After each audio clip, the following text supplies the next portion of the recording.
కూడా కేసీఆర్ పట్ల సానుకూలంగా ఉంటారు. మీరు రేవంత్ రెడ్డి అయితే ఏం చేస్తారు ఈ విషయంలో? స్ట్రాటజీ రేవంత్ రెడ్డి మీద కూడా సానుభూతి వచ్చింది కదా, ఆయన జైల్లో ఉండి బయటకు వచ్చిన తర్వాత ఆయనకు కూడా పెద్ద ఎత్తున సానుభూతి వచ్చింది. ఎందుకంటే ఇది పొలిటికల్ కేసు, కావాలని చెప్పి రేవంత్ రెడ్డిని అరెస్ట్ చేశాడు, బిడ్డ పెళ్లికి కూడా రానియలేదు. అసలు రేవంత్ రెడ్డిని ఈ రోజు చేసింది 90% కేసీఆర్ గారు. నాకు తెలిసి ఓటుకు నోటు కేసులో కంటే సింపతి వచ్చింది డ్రోన్ కేసులో అరెస్ట్ అయినప్పుడు సింపతి వచ్చింది. అసలు అవసరమే లేదు కదా భరత్ గారు, డ్రోన్ కేసులో ఆయన అరెస్ట్ చేయాల్సిన అవసరం ఉందా? 12 రోజులు జైల్లో పెట్టారు. అప్పుడు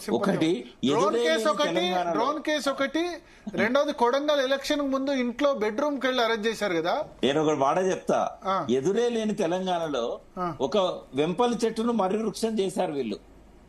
ఏం చెట్టును? వెంపలి చెట్టు అంటాం. వెంపర్ చెట్టు మనం పాదాలంత ఉంటాయి అవి చిన్నగా, ఆ పాదాలంతున్న చెట్టును మర్రి చెట్టును చేశారు. ఎవరు? కేసీఆర్. ఆ ఖ్యాతి అంతా ఇద్దరికే దక్కుతుంది, తండ్రికి కొడుక్కి. కేసీఆర్ కేటీఆర్ ఇద్దరు కావాలని కదా రెచ్చగొట్టుకొని, కావాలని సింపతి క్రియేట్ చేసి రేవంత్ రెడ్డికి ఆయన ఒక హీరో చేసి ఆయన జీవిత గమనం చూసినట్టయితే ఆయన జీవితాంతం కేసీఆర్ గారికి రుణపడి ఉండాలి. ఆయన ముఖ్యమంత్రి అయిన దానిలో సరే వెనక నుంచి వేరే వాళ్ళు సపోర్ట్ చేసినా కూడా ఇండైరెక్ట్ గా ప్రజలల్లో సానుభూతి పెంచింది కేసీఆర్ గారు. ఓకే ఓకే ఎందుకట్లా చేశారు మరి? Political calculation లేనట్ట?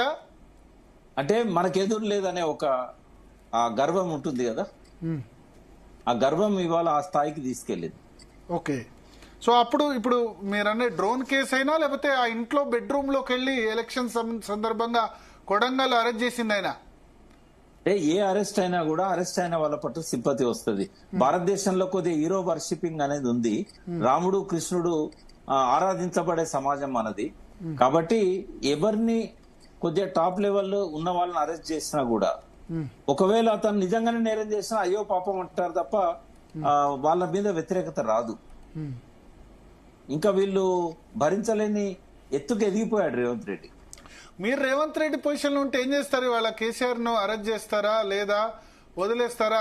ఇప్పుడు ఒక గోల కాంగ్రెస్ అభిమానులు కేసీఆర్ వ్యతిరేకులు కూడా ఉంటారు కదా, 15-20% మంది. పాలిటిక్స్ మనం అనుకున్నట్టు ఉండే భరత్ గారు, ఎందుకంటే ఇప్పుడు రేవంత్ రెడ్డి అరెస్ట్ చేశారు అనుకోండి కేసీఆర్ గారిని, రేపు అధికారంలోకి రాగానే ఫస్ట్ రేవంత్ రెడ్డిని అరెస్ట్ చేస్తారు కేసీఆర్ గారు. ఈ ఈక్వేషన్స్ ఉంటాయి. రెండవది ప్రతిపక్షానికి పాలక పక్షానికి మధ్యలో చాలా ఈక్వేషన్స్ ఉంటాయి. మీరు విడిగా కలిసినప్పుడు చెప్తా, లైవ్ లో చెప్పాను. చాలా అండర్స్టాండింగ్స్ ఉంటాయి అంతేనా? చాలా అండర్స్టాండింగ్ మనం తెలుసు నాకు, బట్ చాలా మంది ప్రజలకు అర్థం కావాలి. ఎందుకంటే ప్రజలకు కార్యకర్తలకు అర్థం కావాలి.